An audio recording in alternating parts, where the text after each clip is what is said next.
शिवसेना ऐसी पार्टी जो कभी बीजेपी के साए में अपनी अस्मिता खोते जा रही थी। एनसीपी के साथ मिलकर जब से महाराष्ट्र में सरकार बनाई है तब से पार्टी के भीतर शांति देखने को नहीं मिली। महाराष्ट्र में जो चल रहा है राजनीतिक उठापटक ये किसी से छिपा नहीं। उद्धव ठाकरे से लेकर शरद पवार तक सत्ते में आ गए कि ये क्या हो गया।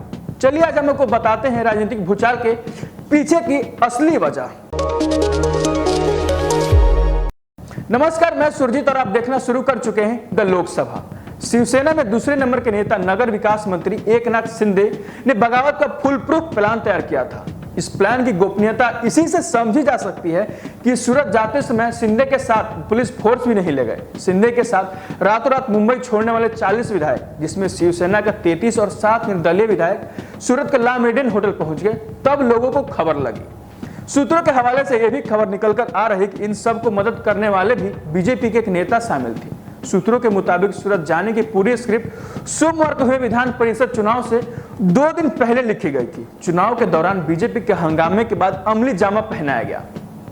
काउंटिंग के दौरान बीजेपी की ओर से क्रॉस वोटिंग को संदेह जताते हुए कुछ देर के लिए हंगामा भी किया गया था। इसके बाद महाविकास अघाड़ी के नेताओं का ध्यान उस ओर चला गया और उसके बाद शिंदे और उनकी समर्थित विधायक इसी का फायदा उठाते हुए धीरे से सूरत निकल लिए। एकनाथ शिंदे की बगावती सुर के पीछे की वजह यह भी मानी जा रही कि शिंदे और फडणवीस की गहरी दोस्ती, दोनों के बीच काफी अच्छी तालमेल देखी जाती थी जब एकनाथ शिंदे बीजेपी में हुआ करते थे। ऑपरेशन लोटस के सबसे बड़े किरदार यानी एकनाथ शिंदे और पूर्व सीएम देवेंद्र फडणवीस की दोस्ती जग जाहिर है। फडणवीस सरकार में उनके पास पीडब्ल्यूडी मंत्रालय था। बाला साहब के जाने के बाद शिंदे और बीजेपी के शिवसेना के बीच एक कड़ी के रूप में देखा जाता था। समृद्धि एक्सप्रेसवे प्रोजेक्ट के दौरान एकनाथ शिंदे विधान परिषद और पूर्व मुख्यमंत्री फडणवीस के बीच मजबूती राजनीतिक दोस्ती हुई। उसी की दोस्ती का परिणाम आज बगावत सुर देखा जा रहा है। महाराष्ट्र में चल रहे सियासी संकट के बीच अब एक खबर आ रही है कि शिवसेना के 2 और विधायक संजय राठौर और योगेश कदम एकनाथ शिंदे के समर्थन में आ गए हैं। मुंबई से गुवाहाटी के लिए रवाना हो गए हैं। इसी की तरह अब 42 विधायक उद्धव सरकार के खिलाफ खड़े नजर आ रहे हैं। यही अंदेशा लगाया जा रहा है कि यह आंकड़ा शाम तक 50 तक भी जा सकता है। खबरों की माने तो पिछले दिन सुबह ठाकरे सरकार को लोग तनाव में नजर आ रहे थे। शाम को उनकी देह भाषा और कुछ बयां ही कर रही थी। सब लोग रिलैक्स नजर आ रहे थे। यानी एकनाथ शिंदे से मिलिंद नार्वेकर की मुलाकात के बाद सूत्रों के मुताबिक महाराष्ट्र से 6 चार्टर्ड प्लेन सूरत पहुंचे थे। विमान का सुबह विधायकों को लेकर महाराष्ट्र के लिए उड़ान भरेंगे।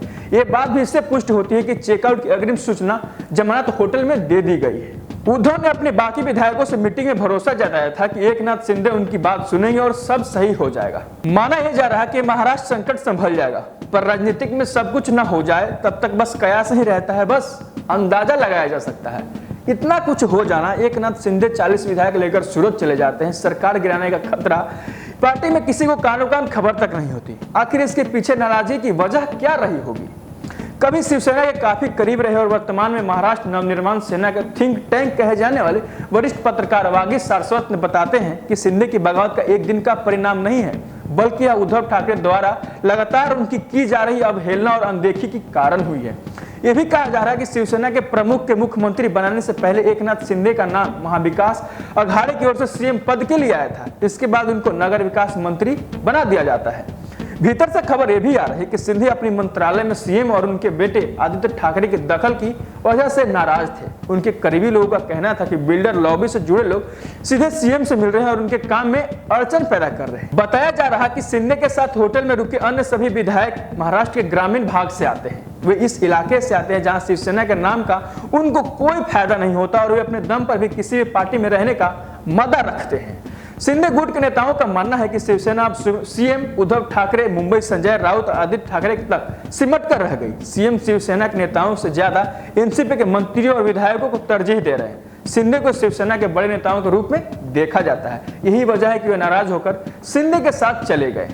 जानकारी के लिए आपको बता दें, एकनाथ शिंदे को ठाकरे परिवार के बाद सबसे ताकतवर शिव सैनिक माना जाता है। 1980 में शिव सैनिक बने एकनाथ शिंदे लगातार 4 बार से ठाणे के कोपड़ी पंचखाड़ी सीट से विधायक हैं। 2019 के विधायक चुनाव के बाद जब शिवसेना भाजपा से अलग हुई तब उद्धव ठाकरे ने उन्हें विधायक दल का नेता चुना था। बता दें, महाराष्ट्र में कुल मिलाकर देखा जाए तो विपक्ष की तरफ से सरकार गिराने की तीसरी कोशिश है। फिलहाल अभी कोशिश ही कहेंगे जब तक बागी विधायक अपना रूप स्पष्ट नहीं कर देते। बाकी ऐसे ही तमाम जानकारियों के लिए बने रहिए हमारे साथ और देखते रहिए द लोकसभा।